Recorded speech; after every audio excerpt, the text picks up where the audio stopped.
The cast-iron housing of a commercial hydraulic pump does not forgive mistakes. If you fail to seat the primary O-ring correctly, if you ignore a hairline fracture in the manifold, the fluid inside will eventually find the weakness. Operating at 3,000 pounds of pressure per square inch, a hydraulic system requires absolute, uncompromised structural integrity.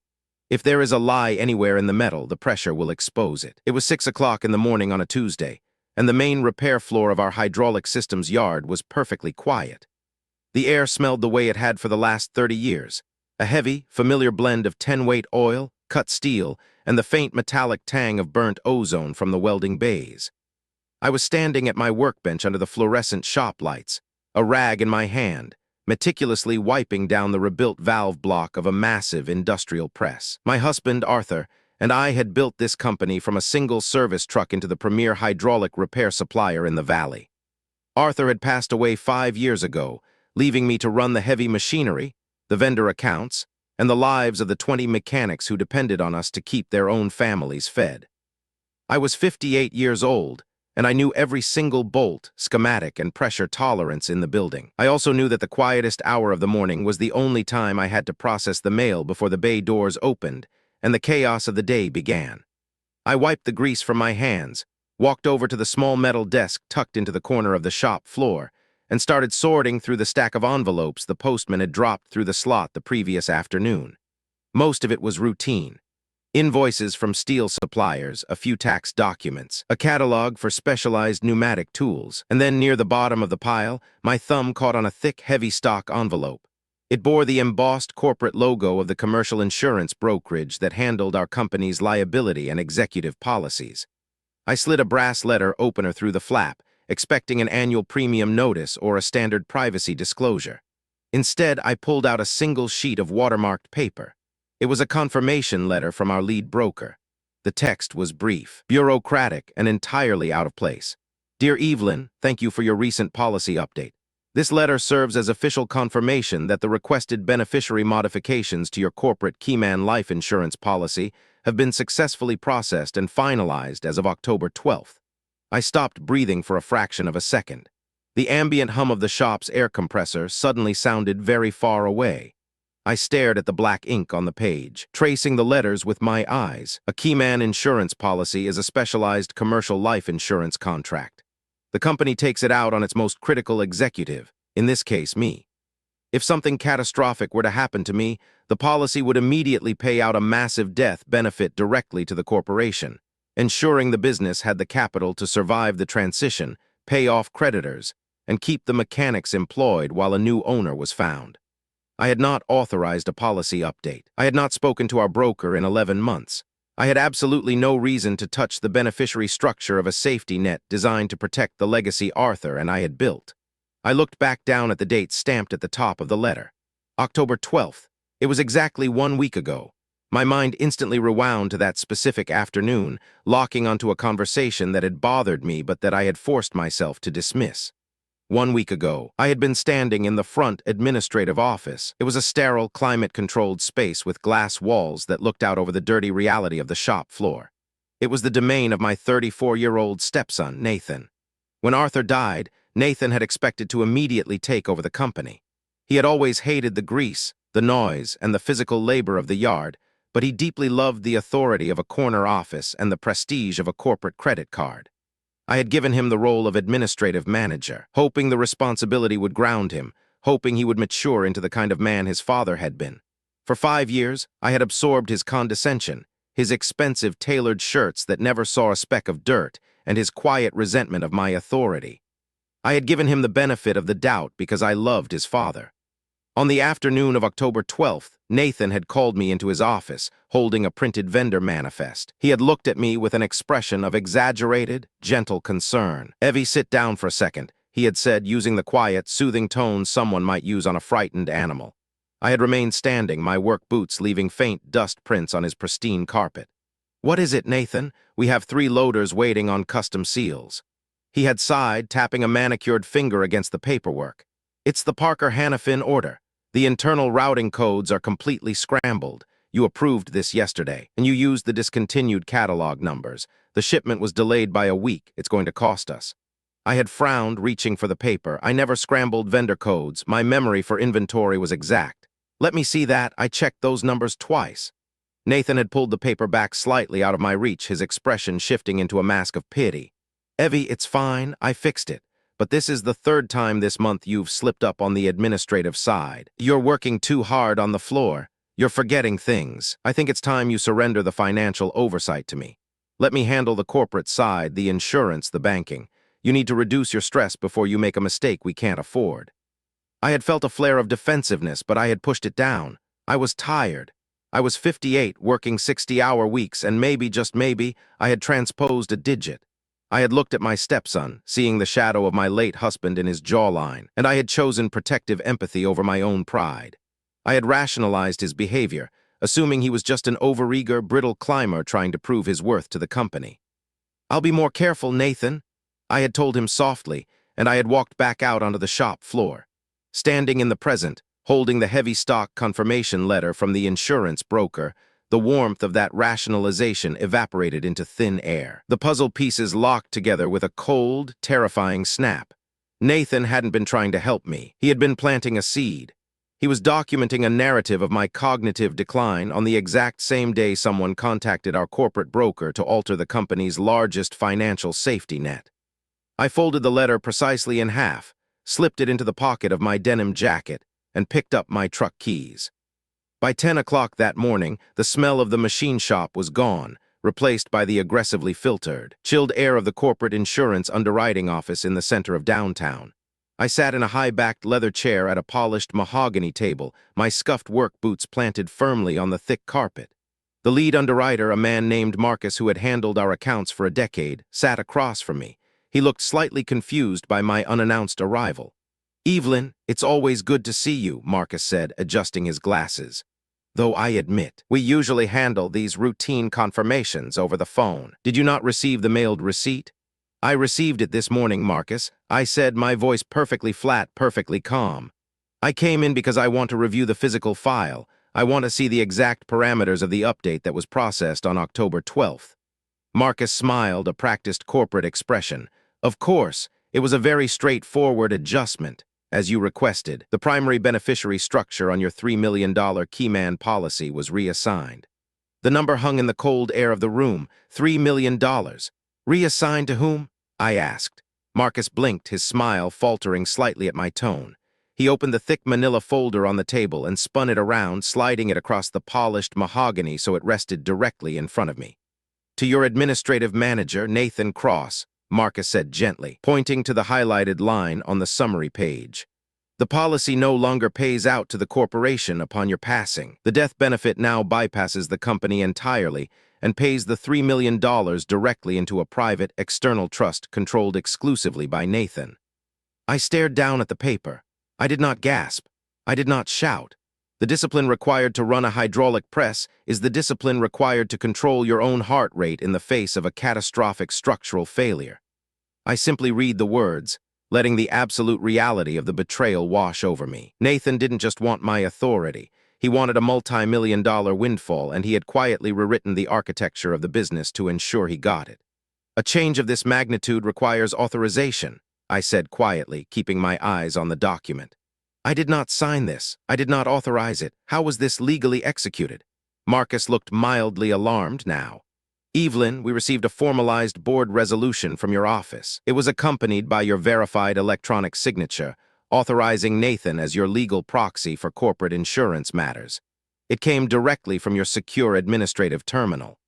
He reached into the folder and produced a second document, sliding it over the first. It was a digital printout of a corporate board resolution. At the bottom of the page, perfectly rendered, was my electronic signature. It was the exact digital stamp I used to authorize heavy freight shipments and payroll. To the insurance company, it looked flawless. To me, it looked like a weapon. Nathan had not forged my signature with a pen. He had somehow bypassed the security on my private office computer, accessed my encrypted administrative files, and stamped the authorization himself. "I see," I said. "Evelyn, is there a problem?" Marcus asked, his voice dropping into a register of genuine concern. "If this was an unauthorized change, we need to flag this immediately. We need to initiate a fraud hold." "No," I said instantly, looking up at him. If I flagged the policy now, Nathan would receive an automated alert from the portal. He would know that I knew. He would have time to cover his tracks, delete the logs, and claim it was a clerical error or a misunderstanding. I would be left with a canceled policy and a stepson who was still sitting in my office, plotting his next move. I didn't just want to stop the theft. I wanted to dismantle the thief. There is no problem. Marcus, I lied smoothly, closing the folder and sliding it back across the table. I just prefer to review major structural changes in person. I like to see the paper. I'll need a physical copy of this entire file for my personal records. Everything you have regarding the October 12th transaction. Marcus exhaled, clearly relieved that he wasn't about to be dragged into a corporate fraud dispute. Absolutely. I'll have my assistant print a certified copy right now. 20 minutes later, I walked out of the marble lobby of the underwriting building and climbed into my truck. I placed the thick stack of certified legal documents on the passenger seat. I sat in silence for a long time, watching the downtown traffic move through the intersection. The pain was quiet, a cold, heavy ache in the center of my chest. I had spent 15 years trying to love Nathan as my own son. I had given him a career, a title, and a second chance. He had responded by quietly calculating the exact monetary value of my death. I put the truck in gear and drove back to the yard. I had decided on a strategy of absolute, terrifying silence. The following Tuesday, exactly 1 week after my visit to the underwriter, the shop was operating at full capacity. I was standing by the parts cage, holding a ceramic mug of black coffee. I walked across the dirty concrete floor and pushed open the heavy glass door to the administrative office. The air conditioning hit my face, a sharp contrast to the heat of the yard. Nathan was sitting at his desk, his eyes locked on his dual monitors. He was wearing a crisp navy blue shirt, his posture relaxed, exuding the smug confidence of a man who believed he had already won. "I brought you coffee," I said, setting the mug down precisely on the edge of his desk, making sure to place it exactly on the coaster so it wouldn't leave a ring. It was the witness task, the daily, unglamorous act of service I had performed for him for half a decade. Nathan didn't even look away from his screens. He reached out blindly, grabbed the mug, and took a sip. "Thanks, Evie. Make sure those loaders get dispatched before 2. I don't want to deal with angry clients today." "I'll handle it," I said, my voice warm, compliant, and perfectly empty. I turned and walked back out onto the shop floor, letting the heavy glass door click shut behind me. I didn't go back to the parts cage. Instead, I stepped into the shadows near the primary tool crib, a vantage point that gave me a clear, unobstructed view through the glass wall of Nathan's office. I watched him. For the next 45 minutes, Nathan did not open a single inventory spreadsheet. He did not check the vendor portals. He sat staring at his secondary monitor, scrolling through a website with intense, focused concentration. He occasionally typed something into a secure portal, cross-referencing information from a physical notebook he kept hidden in his top drawer. He was using my company's internet, my company's time, and my company's hardware to monitor something entirely unrelated to hydraulic repair. But I couldn't see the screen from where I stood. If he had used my secure electronic signature to forge the board resolution, he had access to my private computer. If he had access to my private computer, he was likely monitoring my emails, my banking, and my daily routines. I was fighting a ghost in my own machine, and a crescent wrench wouldn't fix this kind of structural failure. I needed to see exactly what he was building in the dark. And to do that, I realized with absolute clarity I was going to need to hire a professional who knew how to hunt in the shadows. I didn't look in the phone book. You don't hire a corporate digital forensics specialist from a billboard, and you certainly don't ask your company's standard IT provider to investigate a man who approves their monthly invoices. I made one phone call to the attorney who handled Arthur's estate years ago, and he gave me a single name and a private cell phone number. His name was Elias. He was an independent cybersecurity contractor who usually worked for commercial banks and corporate defense firms. He charged $400 an hour, required total confidentiality, and only worked when the building was empty. At 11:30 that night, the hydraulic shop was pitch black, save for the single pool of fluorescent light spilling from the glass walls of the administrative office. The heavy machinery out on the floor was silent, sitting in the cold shadows like sleeping iron giants. The only sound in the building was the low, steady hum of the server rack in the supply closet and the rapid, rhythmic clicking of Elias's keyboard. Elias was a quiet man in his late 40s, wearing a faded gray sweater and wire-rimmed glasses. He had arrived an hour earlier, carrying a heavy Pelican case full of diagnostic equipment. He hadn't asked me about my family dynamic or how I felt about my stepson. He had simply asked for the administrative master passwords, plugged a thick black cable into the back of Nathan's workstation, and gone to work. I sat in the leather chair opposite the desk, holding a cup of coffee that had gone cold hours ago. I watched his eyes track across lines of code on his laptop screen. "Your stepson isn't particularly careful," Elias said, his voice flat and clinical. He didn't look away from the screen. "He's arrogant. Arrogance in digital architecture always leaves a very loud footprint." "What did he do?" I asked. Elias tapped a key, and a new window cascaded across the monitor. "He installed a hidden software keylogger on your private office computer. It's a surveillance script. It runs silently in the background of your operating system, recording every single keystroke you make, every email you type, every password you enter, every vendor portal you access. It bundles that data and sends it directly to a hidden partition on this hard drive." I stared at the glowing screen. A keylogger. That was how Nathan had perfectly duplicated my electronic signature for the insurance underwriter. He hadn't just forged a document. He had been sitting in his office, 60 feet away from me, silently reading every word I typed for months. He had watched me manage the company's finances, waiting for the right moment to capture my credentials and execute the $3 million beneficiary swap. I felt a cold wave of violation wash over me, quickly followed by a sharp spike of legal apprehension. "Elias, if this is hidden on his private partition, can we legally use this? I don't want a judge throwing out the evidence because we conducted an unauthorized sweep." Elias finally stopped typing and looked at me. "Evelyn, Nathan is a W-2 employee of this corporation. He installed this surveillance script on a computer purchased by your company, operating on a server network owned by your company, during hours you paid for. He didn't build a private sanctuary. He committed corporate espionage on your property. You legally own every single keystroke he logged, and you legally own the logs themselves. We aren't hacking him. We are auditing your own hardware. This is a paper trail, and it is entirely yours." He pressed a button on a small portable printer he had brought with him. A moment later, a thick stack of server logs slid out into the tray. It was the first brick in the paper fortress. "Now," Elias said, adjusting his glasses and turning back to the monitors. "Let's see who he's been talking to with all this stolen data." The logs show heavy encrypted outbound traffic to a secondary external IP address. I'm isolating it now. By 1 o'clock in the morning, the temperature in the office had dropped and the silence of the shop floor felt heavier. Elias had been tracing the external IP address for 20 minutes. "This isn't a bank," Elias murmured, leaning closer to the screen. "And it isn't a private email server. It's a localized network portal. It belongs to the Valley Regional Health Clinic." I sat forward, the leather chair creaking beneath me. "A medical clinic. Why is he accessing a medical portal?" "He's not just accessing it," Elias said, his fingers flying across the keyboard to decrypt the cache of saved web pages Nathan had frequented. "He has an active administrative login, and he's been downloading PDF records."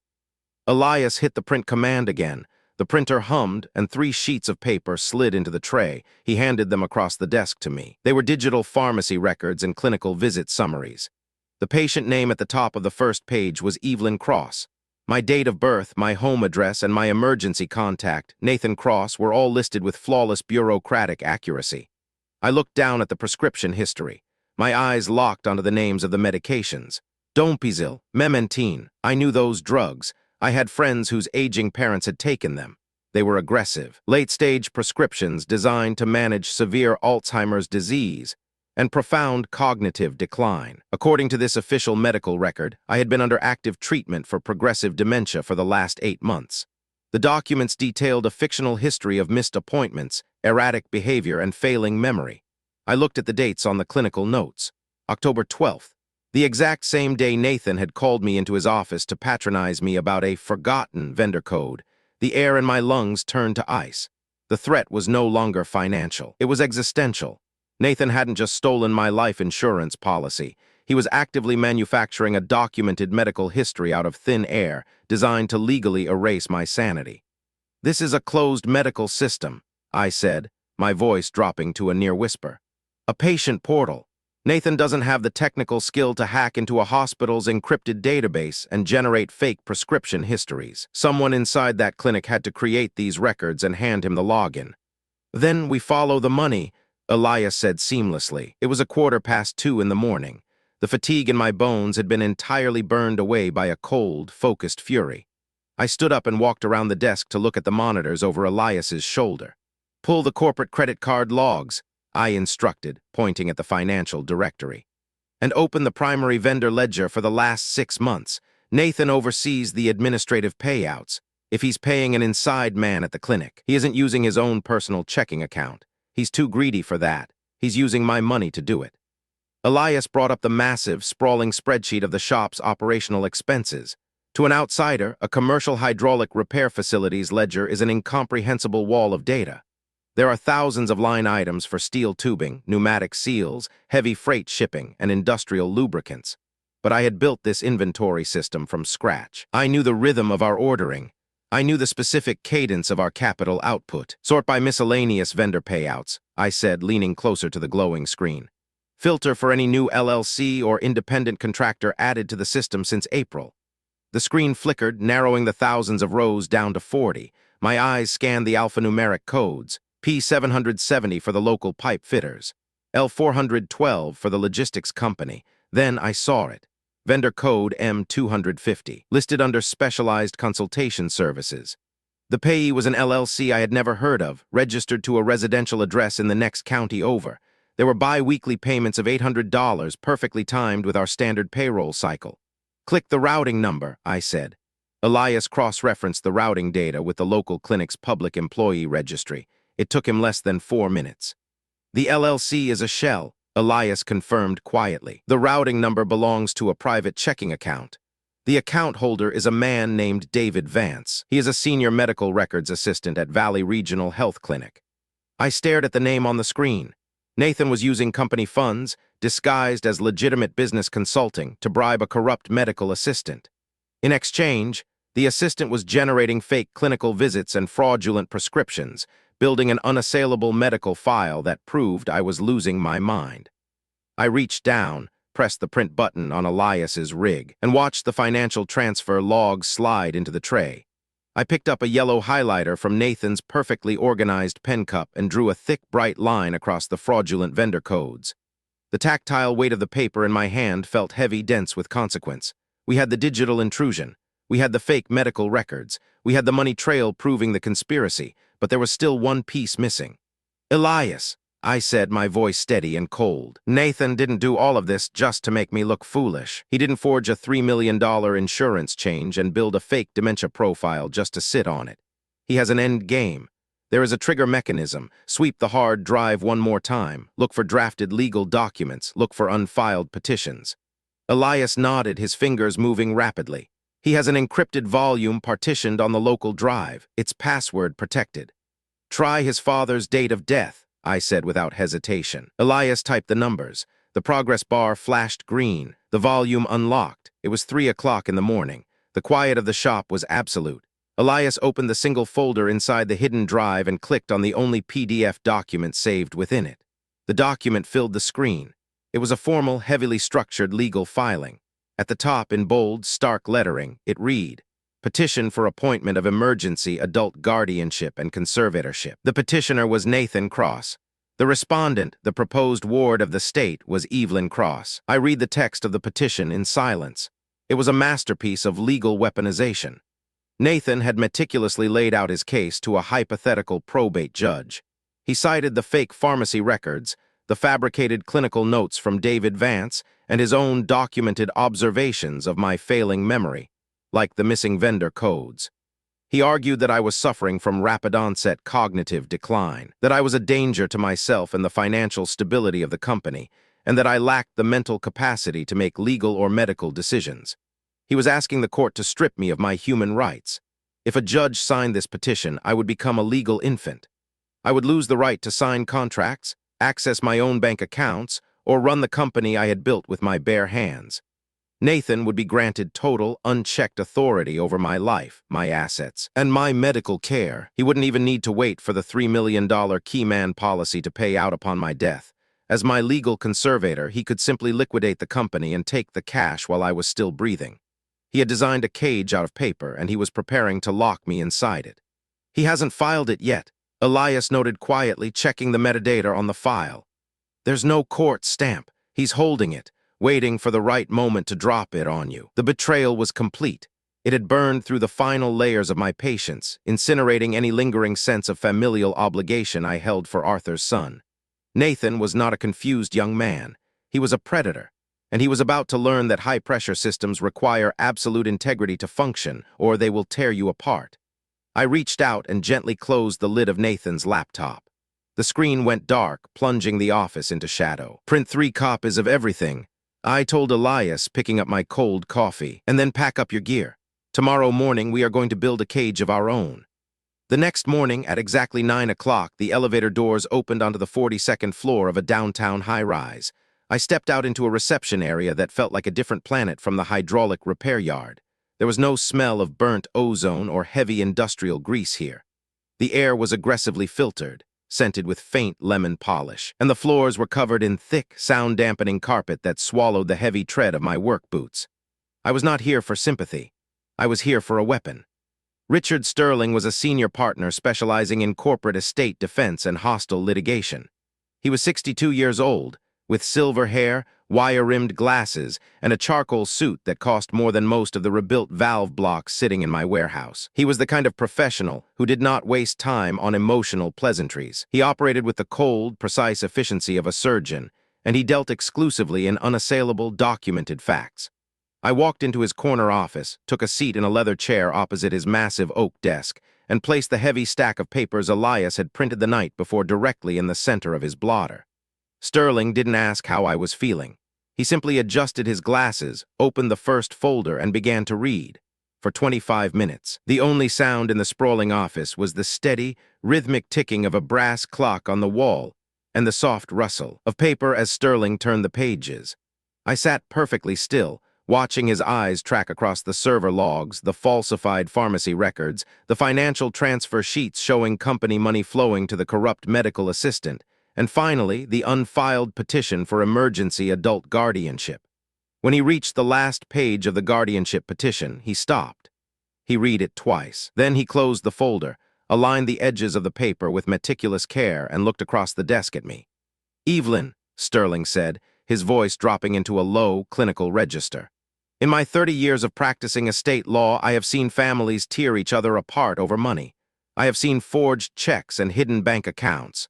But what your stepson has drafted here is not just a theft. It is an attempted legal erasure of your personhood." He tapped a finger against the heavy manila folder. "If this petition were to be successfully filed and granted by a probate judge, you would become a ward of the state. You would lose the right to sign a contract, the right to vote, the right to access your own checking account, and the right to make your own medical decisions. Nathan would have total, unchecked authority to liquidate your company, sell your assets, and confine you to a managed care facility. He is using your own money to bribe a clinical worker to manufacture a medical history that will strip you of your human rights." "I know," I said quietly. The cold reality of it had already settled into my bones the night before. "I don't want to just fire him, Richard. If I terminate his employment today, he walks away. He might try to sue me for wrongful termination or worse. He might try to file this petition anyway just to force a legal settlement. I want this dismantled permanently. I want the threat eliminated so completely that he can never come near my company or my life ever again." Sterling nodded slowly, a hard, analytical light appearing in his eyes. "Then we do not fire him today," Sterling said, leaning forward. "Right now, what we have in this folder is a massive digital conspiracy. But legally, the guardianship petition is unfiled. It is just a document sitting on a hard drive. If we strike now, Nathan will claim it was just a draft, a misguided contingency plan. He will claim the medical assistant acted alone. We need him to commit to the fraud in person in a way that crosses the line into active, undeniable felony extortion." "How do we do that?" I asked. "We build a paper fortress," Sterling replied smoothly. "And we let him walk through the front door. First, I am going to contact a senior investigator at the State Medical Licensing Board, because David Vance, the man Nathan is bribing, is a licensed clinical worker operating inside a registered medical network. This is no longer just a civil family dispute. It is state-level medical fraud. I will privately submit these financial logs to the board today." He pulled a legal pad toward him and began writing with sharp, deliberate strokes. "The state board will immediately cross-reference the IP addresses Elias found with the clinic's internal network," Sterling continued. "They will pull the real, unaltered medical records, which will prove that the prescriptions Nathan downloaded are complete fabrications. By Thursday, I will have sworn, expedited affidavits from the state medical board explicitly invalidating every piece of medical evidence Nathan plans to use against you. And then, I asked, watching the strategy assemble itself like a complex hydraulic schematic. Then we wait for Nathan to spring his trap, Sterling said, looking up from his notepad. He has the forged insurance policy. He has the fake pharmacy records. He has the unfiled petition. He's going to corner you. He will likely demand a private meeting, present these documents, and tell you that if you do not voluntarily surrender control of the company and the assets to him, he will file the petition and have you legally declared incompetent. Sterling paused, letting the weight of the legal mechanics settle over the room. The moment he presents that petition to you as leverage, Sterling said, his voice hard and precise, the moment he uses those forged medical records to demand financial control, the trap snaps shut. It becomes actionable felony fraud, extortion, and elder abuse. But you have to let him do it. You have to maintain your normal routine. You cannot give him a single indication that you know what he is planning. Can you do that, Evelyn? Can you look at the man trying to destroy you and pretend everything is fine? I thought about the years I had spent quietly cleaning up Nathan's administrative mistakes. I thought about the coffee I had placed on his desk while he sat staring at a hidden surveillance script monitoring my every move. The discipline required to endure that kind of betrayal without screaming was immense, but it was not impossible. I can do it, I said, my voice perfectly flat. Good, Sterling said, closing his legal pad. When he calls for the meeting, agree to it, set the time, and then call me. When Nathan closes the door to deliver his ultimatum, I will be sitting on the other side of the table, and I will be bringing the state medical board investigator with me. I left the law office at 10:30 that morning and drove straight back to the yard. For the next 3 days, I lived inside a state of complete, suffocating, dramatic irony.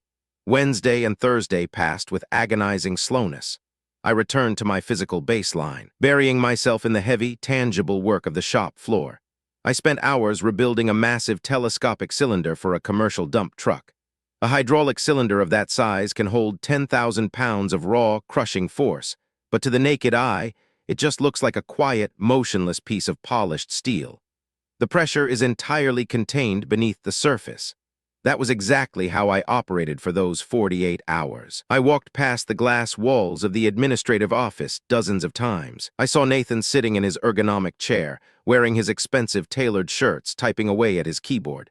Every time he looked up and caught my eye, he offered a small, patronizing smile. I smiled back. I brought him his morning coffee. I approved the daily freight manifests he handed me. I listened to him complain about the vendors, and I nodded with the exact same protective empathy I had shown him for 5 years. I watched him operate with the smug, brittle arrogance of a climber who believes he has already reached the summit. He thought he was brilliant. He thought I was an obsolete, aging woman who was too tired and too simple to realize the ground was collapsing beneath her feet. He had absolutely no idea that the entire infrastructure of his life was already being methodically dismantled by a team of elite corporate attorneys and state investigators. The false peace held until Friday afternoon. It was 2 o'clock. The shop floor was loud with the sound of pneumatic drills and the heavy clanking of steel chains. I was standing by the primary tool crib, wiping a thin layer of grease off a socket wrench, when I saw Nathan push open the heavy glass door of the office and step out onto the floor. He hated coming down to the warehouse.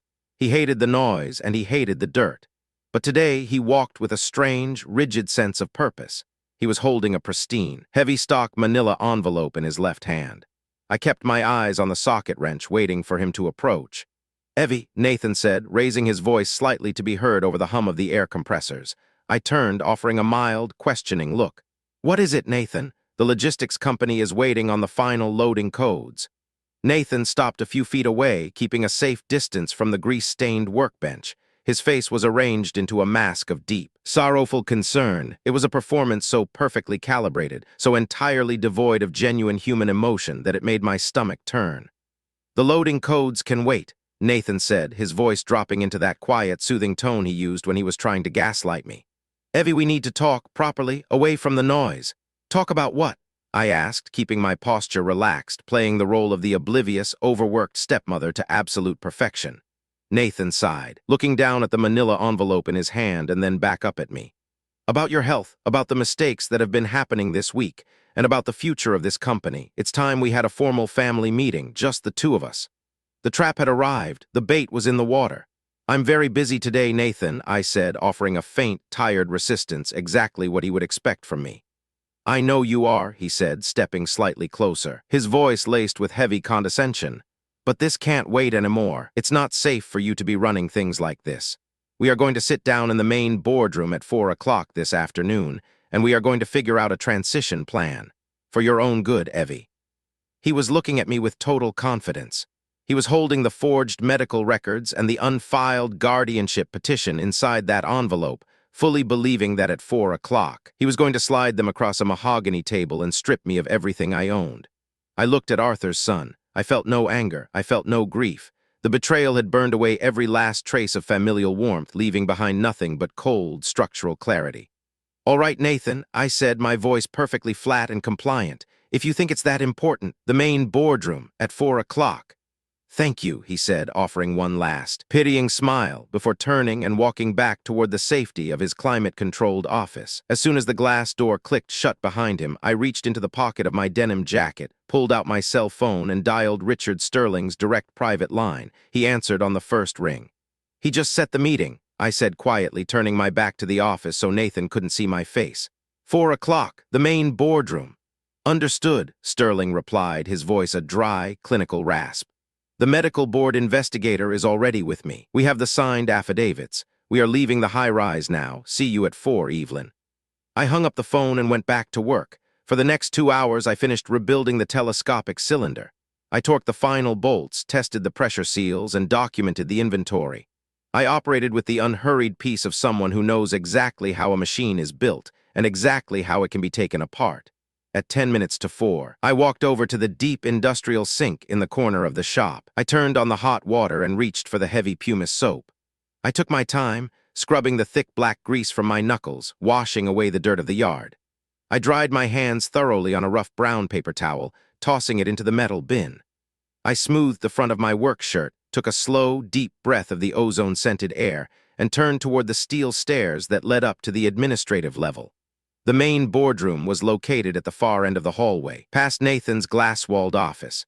It was a heavy, windowless room with a long oak table, used exclusively for high-level vendor negotiations and corporate audits. It was the only room in the building where you couldn't hear the sound of the machinery on the floor. I walked down the quiet, carpeted hallway. I could see the light spilling out from beneath the heavy oak door of the boardroom. Nathan was already inside. He was waiting for me. He was waiting to deliver the final, crushing blow to the woman who had spent 15 years protecting him. I did not hesitate. I reached out, wrapped my hand around the cold brass handle, and pushed the door open to step into the ambush. The boardroom was dead silent. The heavy oak door clicked shut behind me, sealing us inside. The walls were lined with sound-dampening panels, completely cutting off the ambient noise of the hydraulic yard outside. It was just the hum of the air conditioning and the slow, rhythmic ticking of the wall clock. Nathan was sitting at the head of the long mahogany table. It was the seat his father used to take during major vendor audits. He had his hands folded neatly in front of him, resting next to the thick manila envelope. He was wearing his tailored navy blue shirt, looking perfectly groomed and completely out of place in a building dedicated to heavy machinery. I pulled out a chair halfway down the table and sat across from him. I didn't say a word. I just waited. Nathan offered me that same tight, patronizing smile. He reached out and placed his hand flat on the manila envelope. "Evie, I want you to know that this is the hardest thing I have ever had to do," Nathan said, his voice dripping with practiced, sorrowful sympathy.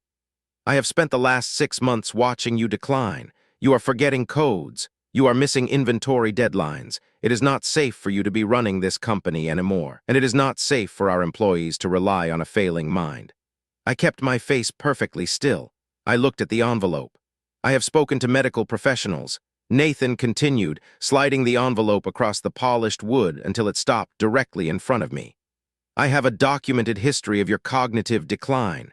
Inside that envelope is a finalized petition for emergency adult guardianship. If I file this with the probate court, a judge will immediately strip you of your authority to run this business, and I will be appointed as your legal conservator." He leaned forward, dropping the false sympathy for a cold, sharp edge of authority. "But I don't want to drag you through a public court battle," Nathan said. "So I am offering you an alternative. You are going to sign a voluntary transfer of corporate control today. You will step down. Surrender your financial oversight and let me handle the business. If you do that, we keep this quiet. If you refuse, I file the petition tomorrow morning and you lose everything." He had finally done it. He had crossed the line from quiet deception into active, documented extortion. He was using the forged medical records to demand the surrender of a multi-million-dollar asset. I looked at the envelope. I did not open it. Instead, I looked up at the wall clock. It was 4 minutes past 4 o'clock. "You aren't going to file that petition, Nathan," I said, my voice quiet and perfectly calm. Nathan scoffed, a quick, arrogant sound. "Evie, you don't have a choice. The medical records are airtight. The court will look at the prescriptions, look at your recent administrative failures, and rule in my favor. You cannot fight this." "I don't have to," I replied. Right on cue, the heavy brass handle of the boardroom door turned. Nathan frowned, looking past me as the door swung open. Richard Sterling walked into the room, wearing his immaculate charcoal suit and carrying a thick leather briefcase. Right behind him was a taller, broad-shouldered man in a gray trench coat, wearing a state-issued identification lanyard around his neck. Nathan stood up, his face flashing with sudden, genuine confusion. "Excuse me, who are you? This is a private corporate meeting." Sterling did not answer him immediately. He walked to the table, pulled out the chair directly next to mine, and sat down. He placed his leather briefcase on the mahogany surface and unclasped it with 2 sharp, metallic clicks. The state investigator stood silently by the door, blocking the only exit. "Mr. Cross," Sterling said, his voice a low, clinical rasp that commanded absolute authority. "My name is Richard Sterling.